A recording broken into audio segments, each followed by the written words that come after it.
Tell me you don't miss that.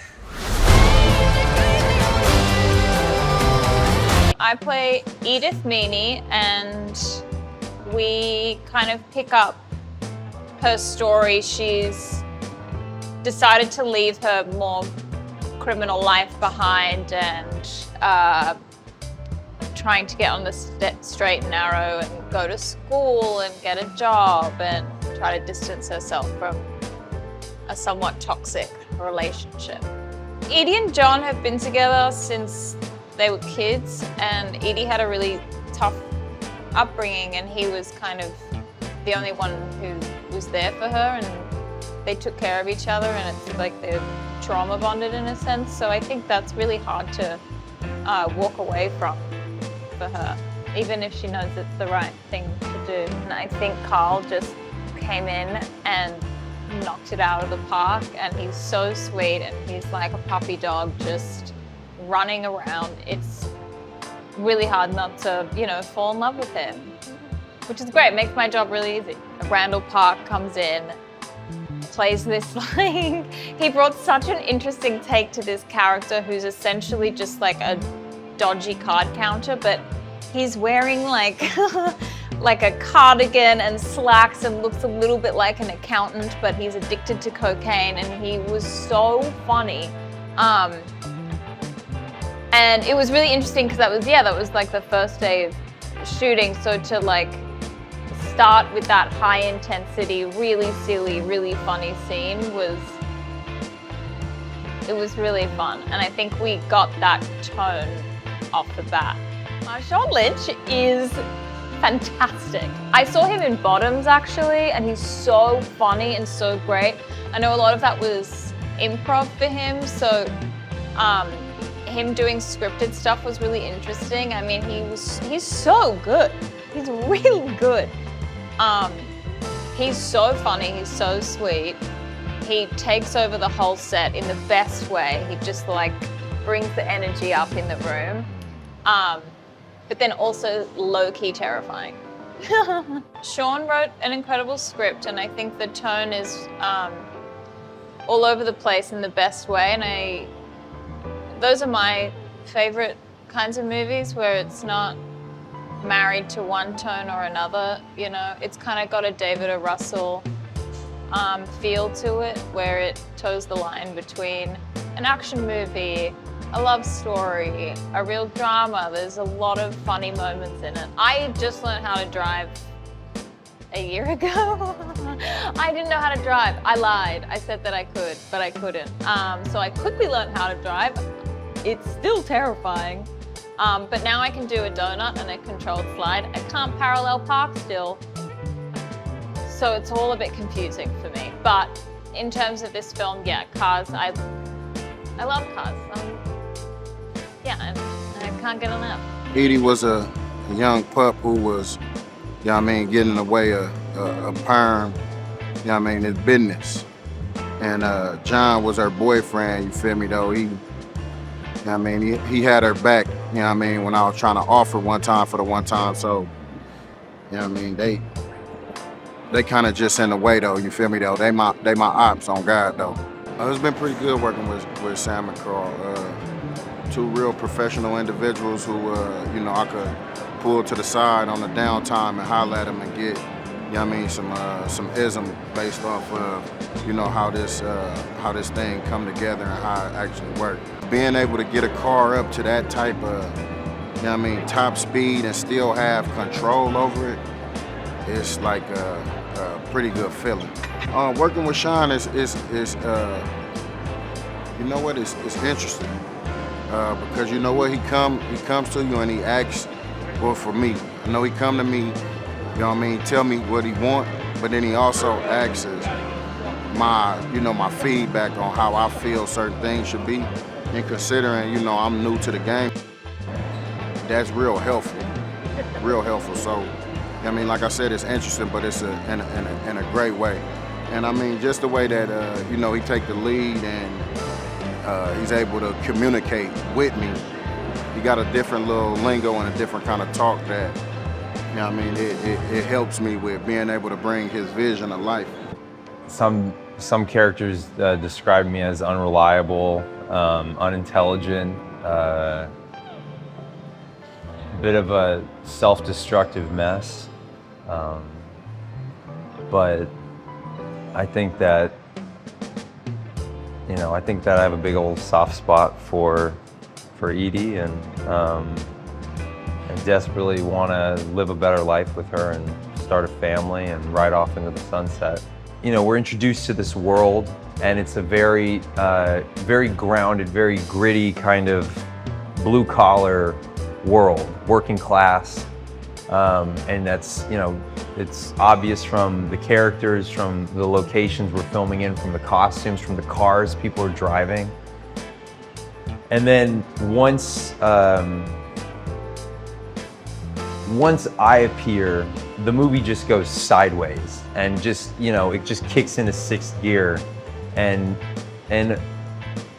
almost doesn't stop. Samara Weaving plays Edith Meanie. She is the ultimate badass getaway driver who has turned her back on her old life of crime. She's trying to go straight. She's in college, trying to get her life together. As much as she knows that it's a bad idea to get roped in with my antics again, she just can't resist. You can't have just action without the heart, because we don't care. You can't have all the funny without some of the serious, because then it won't pop in the same way. And Sean has this amazing ability to sort of thread the needle between these different musical notes, emotional notes. And so we'll have an action scene or a chase, but but just the way in which we end up in that scenario, or what our characters are wearing and not wearing, will make it funny. What I can say about Marshawn is he's hysterical. He's a funny cat. He's real sharp, and he's a great improviser, and he's super serious. He told me, this is a second career for me.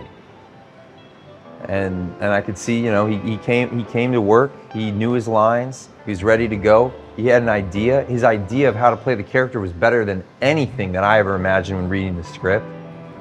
The way he looked, the way he was dressed, the way he stood, the energy that he was, putting out into the air.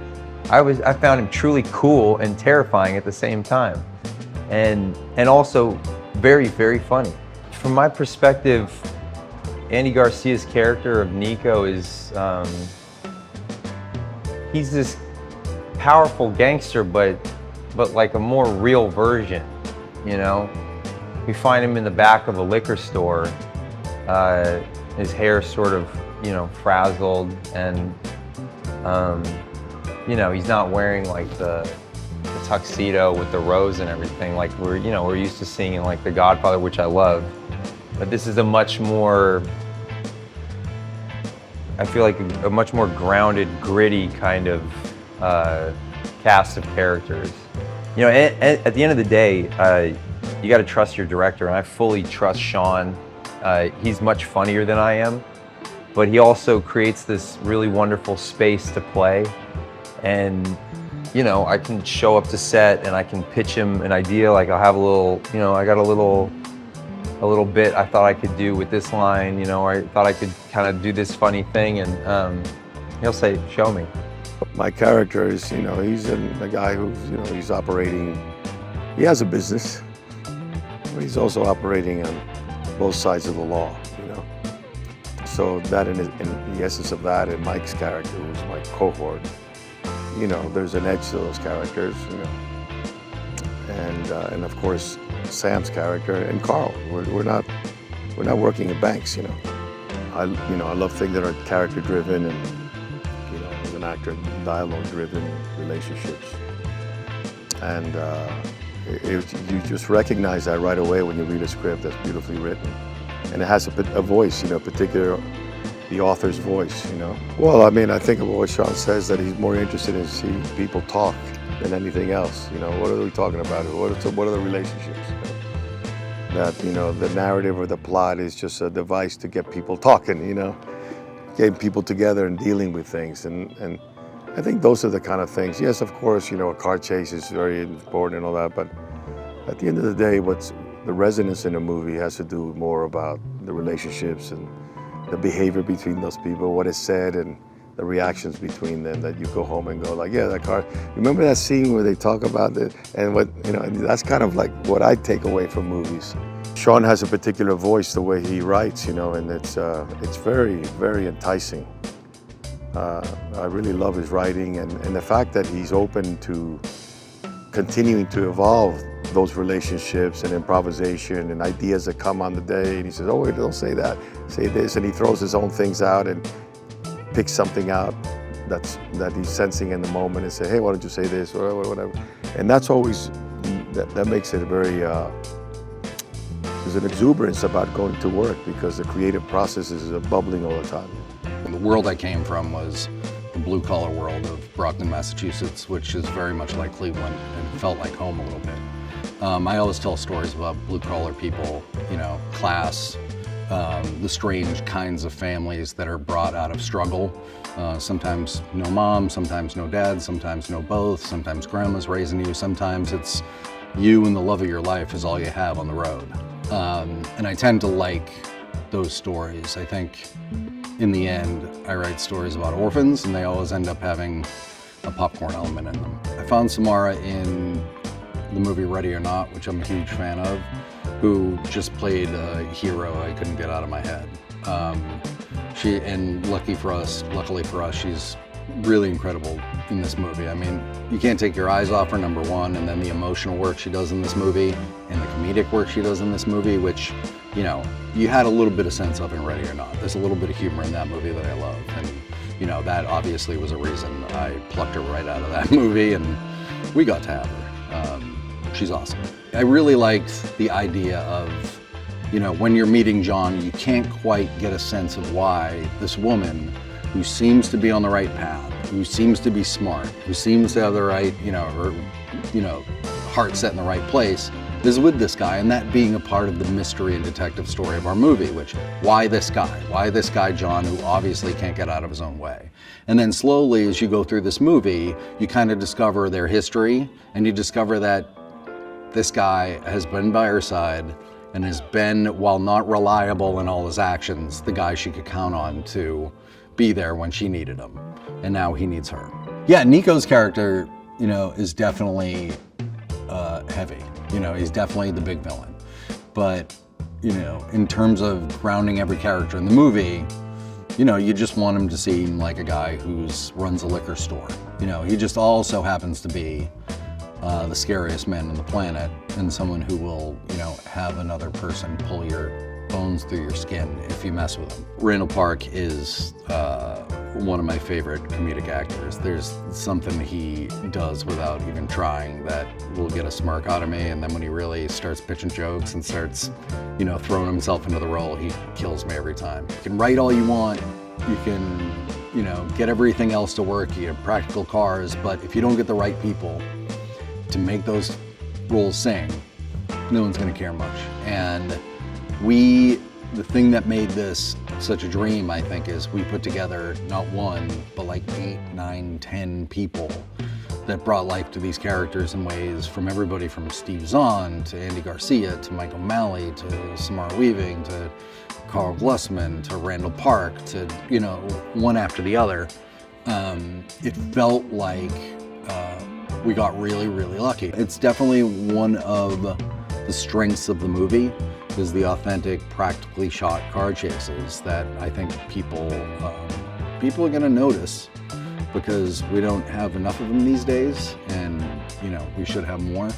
And again, one of my favorite things about the movie is that it almost feels indie in spirit as you're watching the beginning of it, and then we explode into these, you know, a 5-minute car chase and a 9-minute car chase that are spectacular because they're practical and big. And I think that's one of the great in many unexpected things in the movie. I've been wanting to do more roles like this, so you know, the fact that it came when it did was just really great, and also to work with the director on his first feature was also something that was really exciting to me. You know, I just directed my first feature, so I know how special an experience this is, and the fact that I get to be a part of Sean's is really thrilling for me.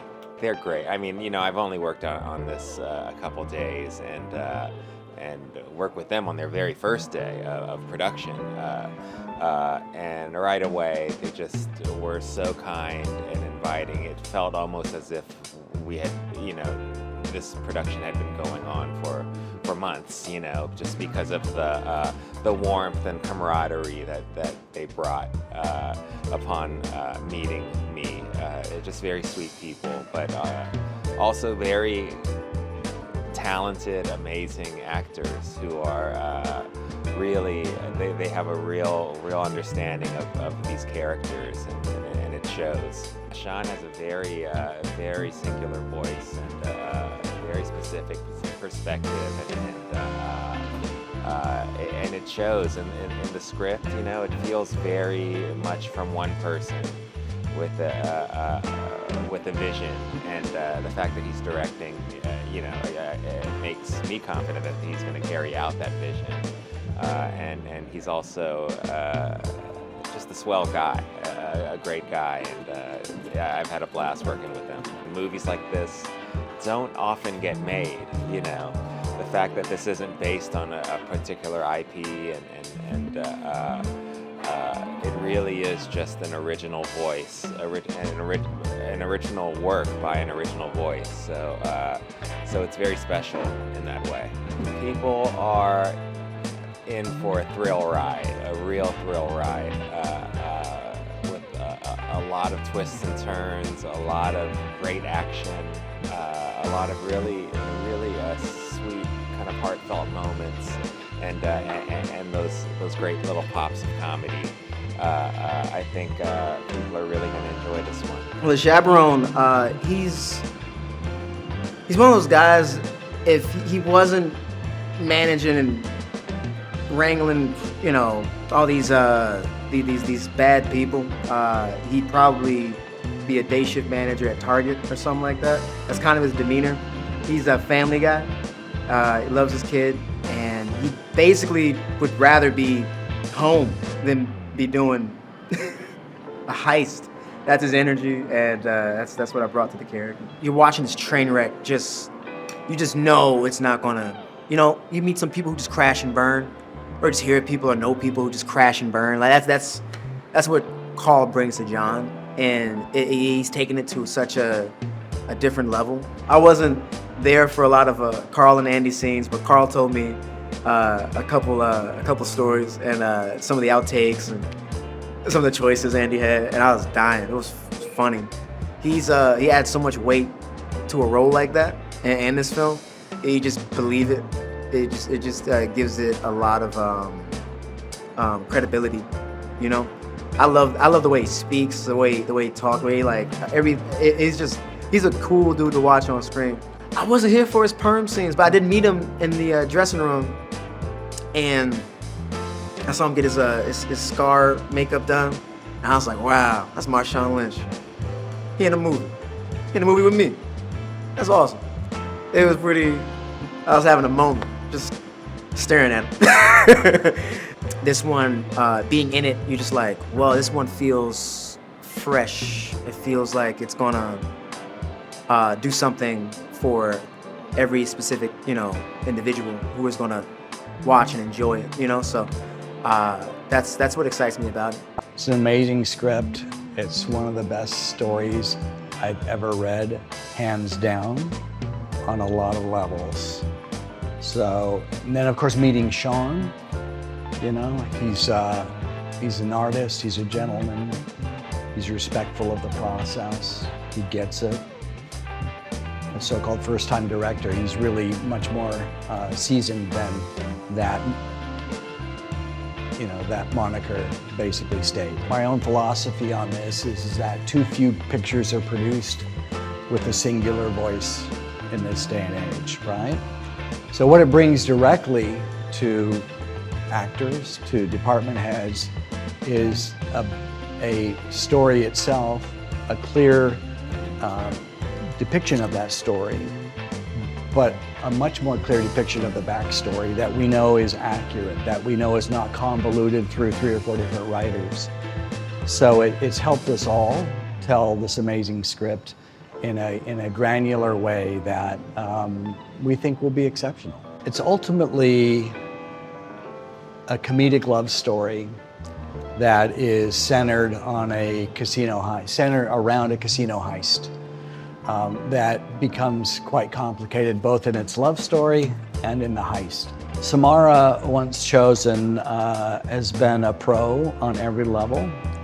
She's delivered an emotional, grounded performance that will resonate, I'm sure, throughout this film. Carl Glusman has a unique optimism about him, an innate optimism, as well as a comedic timing that is innate. So the marriage of the two, and her grounded emotional integrity of the role, combined with his eternal optimism and comedic timing, has been brilliant. The scenes with the two of them have all been magical, and we're thrilled about the relationship.